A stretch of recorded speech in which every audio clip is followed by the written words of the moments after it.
যে বাংলাদেশের ইতিহাসে কেউ ফেল করে আন্দোলন করে না, আর আমাদের কথা হচ্ছে আমরা ফেল করি নাই, আমাদেরকে ফেল ট্যাগ লাগিয়ে দিয়েছে। আমরা ফেল করে কিসের আন্দোলন? কিন্তু এটা মানুষের কনসেপ্টটা ক্লিয়ার করা উচিত যে আসলে আমরা ফেল করি না, আমাদেরকে ফেল ট্যাগ লাগানো হয়েছে যারা ফেল করছে। আসলে আমরা ফেল করি নাই। কিভাবে?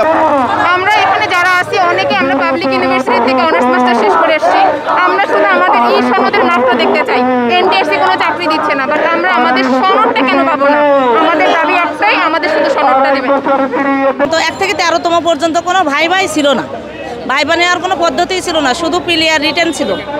আর তারপর থেকে 16-17তে ভাইবা প্রচলিত হয়েছে, কিন্তু ভাইবার নম্বর 17 পর্যন্ত ভাইবার নম্বর সার্টিফিকেটে যুক্ত ছিল, কিন্তু আমাদের সময় ভাইবার কোনো নম্বর যুক্ত হয়নি। আমাদেরকে বোর্ডে বৈষম্য করা হয়েছে। 30 জনের ভেতরে 29 জনকে ফেল করানো হয়েছে, কোনো বোর্ডে 1 জনকে পাস করানো হয়েছে।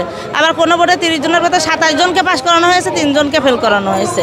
এইভাবে আমাদের কর্তৃপক্ষের কাছে একটাই দাবি, যে বোর্ডে 29 জনকে ফেল করানো হয়েছে, ওই বোর্ডে কি বেছে যাদের মেধা নেই তাদেরকে ঢুকানো হয়েছিল? আপনি যদি আমার কাছ থেকে যুক্তি নেন সেটা বুঝবেন। 13 লক্ষ ফ্রিলিতে অ্যাটেন্ড করেছে।